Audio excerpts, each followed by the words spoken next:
Hi friends, मैं अभिषेक आपका फिर से अपने YouTube channel the omega classes में स्वागत करता हूं। आज हम 10 के सवाल में 10 प्रश्नों को देखेंगे जो विभिन्न परीक्षाओं में पूछे गए हैं और बार बार पूछे जाते हैं। याद रखिए, ये सीरीज जो पूरी की पूरी है वो उन प्रश्नों पर है जो बार बार प्रश्न पूछे गए हैं। वैसे प्रश्न नहीं जो नहीं पूछे जाते हैं या ऐसा नहीं है, जो प्रश्न पूछे गए हैं। और साथ ही बता दूं कि इन प्रश्नों से संबंधित जो तथ्य होते हैं वो भी मैं बताते चलूँगा, और साथ ही ये भी बता दूं कि इन प्रश्नों को कैसे आपसे पूछा जा सकता है जीएस में, ये भी। चलिए आइए, हेडिंग दिया है आज के 10 सवाल। पहला सवाल है कि निम्न में से किस क्षेत्र में सबसे कम वर्षा होती है। निम्न में से किस क्षेत्र में सबसे कम वर्षा होती है। सबसे ज़्यादा वर्षा तो आप जानते हैं कहाँ होती है, लेकिन अब यह सवाल है कि निम्न में से किस क्षेत्र में सबसे कम वर्षा होती है। ये एक ऐसा प्रश्न है जो मैं जब से परीक्षा देने बैठा हूँ 2002-03 से, तब से आज तक मैं प्रश्नों में देखा करता हूँ। ऑप्शन है आपका बेलारी, लेह, जैसलमेर, जोधपुर। तो अमूमन हम लोग क्या करेंगे कि जैसलमेर या जोधपुर को मानेंगे कि भाई राजस्थान में है तो हम इसे लगा देते हैं। नहीं, थार का रेगिस्तान जो है वो दुनिया में सबसे ज़्यादा घनी बसी हुई आबादी वाला रेगिस्तान है। और ये प्रश्न भी आपसे पूछेगा कि निम्न में से कौन सा रेगिस्तान दुनिया का सबसे ज़्यादा आबादी वाला या सबसे ज़्यादा बसावट वाला रेगिस्तान है, तो थार का रेगिस्तान। ऐसा इसलिए कि वहाँ कुछ वर्षा होती है। ठीक है, तो इसका सही उत्तर है लेह। लेह जो है वो बहुत ही ऊंचाई पे है, वो इतनी ऊंचाई पे है कि वहाँ पे बादल जम नहीं पाते हैं और वर्षा हो नहीं पाती है। इसलिए वहाँ भारत में सबसे कम वर्षा वाला क्षेत्र कौन है, ये वाला लेह है। लेह याद रखिए, लेह ऊंचाई पर स्थित क्षेत्र है और ऊंचाई के कारण वहाँ बारिश नहीं होती है। ऐसे में बता दूं कि ज्योग्राफी जब भी पढ़ेंगे तो वहाँ सब चीज़ का सुस्पष्ट कारण होता है, बारिश होने का, बारिश नहीं होने का। तो बारिश नहीं होने का लेह में क्या कारण है, तो हाइट, इतनी हाइट है कि उसके ऊपर बादल नहीं जा पाता है तो बारिश नहीं हो पाएगी। ठीक है, अगला प्रश्न कि निम्न में से किसे नहरों का शहर कहा जाता है। नहरों का शहर कहा जाता है वेनिस, लंदन, पेरिस, एथेंस। तो इसका सही उत्तर है वेनिस। वेनिस को नहरों का शहर कहा जाता है और ये इटली में। ठीक है, अगला कहता है कि कानूनी विषयों पर राज्य सरकार को सलाह कौन देता है। कानूनी विषयों पर देखिए, यह प्रश्न ऐसे ही पूछा जा सकता है कि राज्य सरकार का कानूनी सलाहकार कौन होता है। वैसा नहीं पूछा, यहां पूछ रहा है कि कानूनी विषयों पर, कानूनी विषयों पर, कानून से संबंधित जो एडवाइस होगा वो राज्य सरकार को कौन देता है। महान्यायवादी, महान्यायाधिकर्ता, एडवोकेट जनरल। तीन ही ऑप्शन रखे हैं, मेरा लास्ट बचा नहीं, तो इसका सही उत्तर होगा सी, एडवोकेट जनरल। एडवोकेट जनरल जो होते हैं वो कानूनी विषयों पर राज्य सरकार को सलाह देते हैं। महान्यायवादी जो है भारत सरकार को देते हैं। अगला प्रश्न है कि वित्त बिल के लिए निम्न में से किसकी स्वीकृति की पूर्ण आवश्यकता है। वित्त बिल देखिए, ये कितना सुंदर, कितना सुडौल और कितना ही समझिए कि एकदम जहीनता से उठाया हुआ प्रश्न है।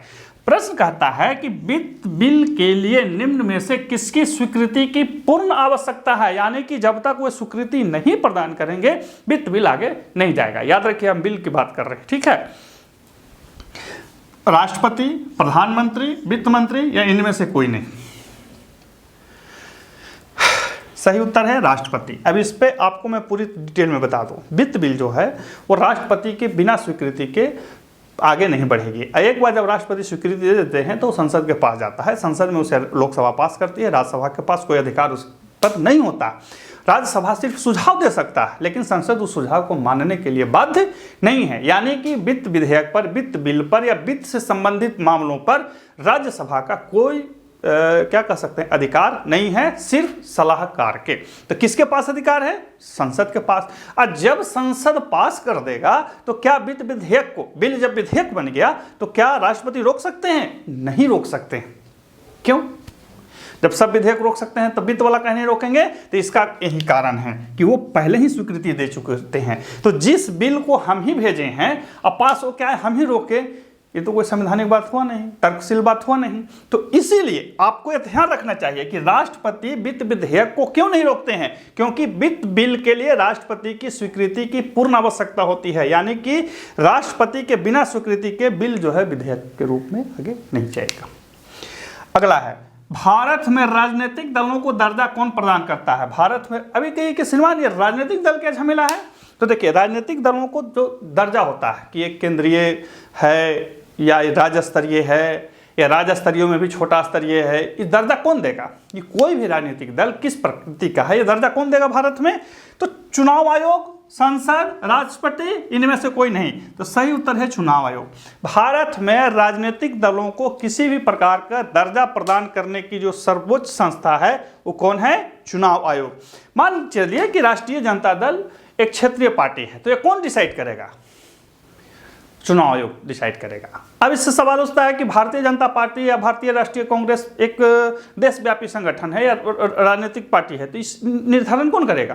तो ये भी चुनाव आयोग ही करेगा। इसके कुछ शर्त होते हैं, हमारा वीडियो होगा, बहुत सारे क्या बोलते हैं, हमारा संविधान में राजनीतिक दल से संबंधित होगा, आप उसमें देख सकते हैं कि कैसे उसमें चीज़ें होती हैं।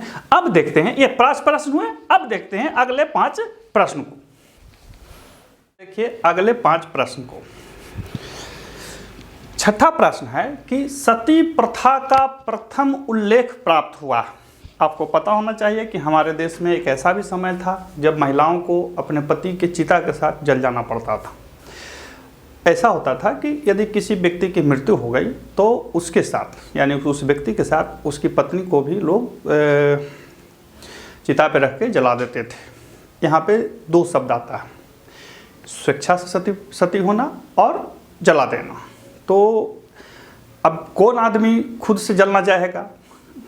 1-8% भी स्वेच्छा से नहीं होगा, लेकिन जला दिया जाता था। हाँ, खास करके ये जो प्रथा थी ये एक बहुत ही क्रूर प्रथा थी, और भारत में इसका जो आगमन हुआ, यानी कि ये जो प्रथा का जो प्रचलन हुआ वो सामंतवाद के आसपास के, भारत में जब सामंतवाद स्थापित हुआ, सामंतवाद स्थापित होने का मतलब सामंती प्रवृत्ति और सामंती वर्ग जब स्थापित हुआ तब से ये चीज़ें चली। हालांकि इसमें बहुत सारी बातें जुड़ी हुई होती हैं जिनका विवेचन यहाँ पे संभव नहीं है। मैं यहाँ पे 2 चीज़ें बता दूँ। पहला, आपसे ये पूछेगा कि सती प्रथा का प्रथम उल्लेख कहाँ हुआ, कब हुआ या किस तरह से हुआ। दूसरा, सती प्रथा का उन्मूलन कब हुआ। ये 2 इंपॉर्टेंट प्रश्न होते हैं। तो यहाँ पे जो सवाल पूछा है वो ये कहता है कि सती प्रथा का प्रथम उल्लेख प्राप्त हुआ किस अभिलेख से? एरन से, जूनागढ़ से, मंदसौर से, सांची से। तो आपको ध्यान होना चाहिए, एरन के अभिलेख से सबसे प्रथम सती प्रथा होने का उल्लेख प्राप्त हुआ है। आपको मैं एक चीज़ और बता दूं कि हमारे देश में जब संविधान नहीं बनी थी, इससे पहले महिलाओं की स्थिति बहुत ही बुरी थी। यदि बाबा साहब का नाम लिया जाए, बाबा साहब भीमराव अम्बेडकर का नाम लिया जाए, तो वो दलित उत्थान या अछूत जातियों के उत्थान को तो एक किनारे रख दिया जाए, उसके लिए सबको एग्री थे। लेकिन जो सबसे बड़ा योगदान उन्होंने दिया, वो जो साइलेंट रह गया, वो है महिलाओं के उत्थान के लिए। हर व्यक्ति की कीमत को पहचानते हुए संविधान में जिस तरह से बाबा साहब ही नहीं और सारे लोगों ने जो जोड़ा, वो काबिल तारीफ बात थी। ठीक है, अब है कि सांख्य दर्शन के प्रतिपादक कौन थे। सवाल यह है आपसे कि सांख्य दर्शन, हमारे देश में बहुत सारे दर्शन हैं, इसमें एक सांख्य दर्शन भी है। तो आपको यह बताना है कि सांख्य दर्शन के प्रतिपादक कौन थे। ध्यान दीजिए कि हमारे देश में बहुत तरह के दर्शन हैं और इनसे आपसे संबंध हमेशा पूछे जाते हैं। तो उसी में है कि सांख्य दर्शन के प्रतिपादक कौन थे? गौतम, जैमिनी, कपिल, पतंजलि। तो सही उत्तर है कपिल। कपिल जो थे वो सांख्य दर्शन के प्रतिपादक थे। अगला है कि लॉर्ड कॉर्नवालिस ने अस्थायी बंदोबस्त लागू किया। अब ये अस्थायी बंदोबस्त क्या होता है? इसी को ही जमींदारी व्यवस्था बोला जाता है, परमानेंट सेटलमेंट। परमानेंट सेटलमेंट जो था वो बंगाल महाप्रांत में, याद रखिएगा कि लॉर्ड कॉर्नवालिस ने पूरे में नहीं किया, बंगाल महाप्रांत में इस परमानेंट सेटलमेंट को लागू किया। कब किया? 1793, 1789, 1788, 1790। तो सही उत्तर है 1793। 1793 में लॉर्ड कॉर्नवालिस ने बंगाल महाप्रांत में परमानेंट सेटलमेंट किया। इसके अधीन यह मान लिया गया कि जमीन जो है वो सरकार बहादुर की है और जमींदार इसके जमींदार जो इसके हैं वो अपने अधीन तब तक जोत सकते हैं, तब तक मालिक बने रह सकते हैं जब तक वो निश्चित लगान चुकाते रहे। याद रखिए कि इस जमींदारी प्रथा ने ही 1857 की क्रांति में बहुत बड़ा योगदान भी निभा दिया। ऐसा इसलिए हुआ कि पुराने जो जमींदार थे वो कर चुकाने में क्या कहते हैं, फेल हो जाते थे, तो उनकी ज़मींदारी खत्म कर दी जाती थी। तो अब कोई भी लैंडलॉर्ड जो है इतना जल्दी तो कोई चीज़ खोना नहीं चाहेगा। तो जब 1857 की क्रांति हुई थी, इन्होंने बहुत महत्वपूर्ण भूमिका निभा ली। अब अब यहाँ पे एक सवाल आपके मन में आना चाहिए कि लॉर्ड कॉर्नवालिस ने आखिर ऐसा किया क्यों। अंग्रेज कोई भी काम जो करते थे बहुत फूंक फूंक के करते थे, वो छोटा नहीं सोचते थे, पूरी दुनिया में उनका राज था। तो एक चीज़ ध्यान रखिएगा कि लॉर्ड कॉर्नवालिस खुद जो था वो जमींदार फैमिली से था, सामंत फैमिली से था। तो उसे ये पता था कि जो जमींदार होते हैं, लैंडलॉर्ड होते हैं, वो राजा के प्रति कैसी लॉयल्टी रखते हैं और प्रजा के प्रति वो कैसी हिकारत वाली भावना रखते हैं। तो अंग्रेजों के इस उद्देश्य से कि हम एक भूरी चमड़ी वाली जाति पैदा करेंगे जो भारत में अंग्रेजों की ओर से शासन कर सके, और इसी उद्देश्य से इन्होंने जमींदारी व्यवस्था लागू किया और 1793 में अस्थायी बंदोबस्त लागू किया। ठीक है। अगला कहता है कि निम्न में से कौन सी एक नदी हिमालय के तीनों श्रेणियों को आर पार काटती है। हिमालय के 3 श्रेणी हैं, आप जानते होंगे। तीनों श्रेणियों को आर पार काट देने वाली निम्न में से कौन सी नदी है। रावी, चिनाब, सतलज, झेलम। तो सही उत्तर है सतलज।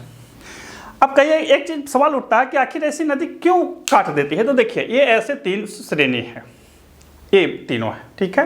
ये सबसे ऊंचा श्रेणी है, ये मध्यम है, ये सबसे नीचे है, शिवालिक वाला है, बीच वाला है, सबसे ऊपर वाला है। अब इसका सवाल कह रहा है कि ये तीनों को काट दे रहा है। याद रखिए, तीनों को काट रहा है। ऐसा क्यों होता है। तो ऐसा इसलिए होता है कि नदियों के कटाव का दर जब पहाड़ के ऊंचाई के दर से ज़्यादा होती है तो नदियाँ जो होती हैं वो पहाड़ काट के इस तरफ से उस तरफ चली जाएंगी। ये ज्योग्राफी का विषय है।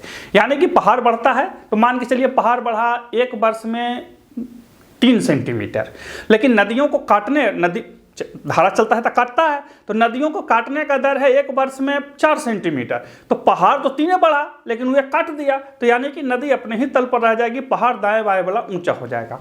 तो इस प्रकार के नदी को पूर्ववर्ती नदी कहा जाता है। ठीक है। खैर वो अलग विषय है, यहाँ पे मैंने सिर्फ समझाया कि ये नदियाँ तीनों श्रेणियों को ऐसे क्यों काट लेती हैं। अगला है कि केंद्रीय उपोष्ण बागवानी संस्थान कहाँ अवस्थित है। ये वीवीआईपी भी क्वेश्चन है। आप कहिए कि श्रीमान सब तो वीवीआईपी ही है।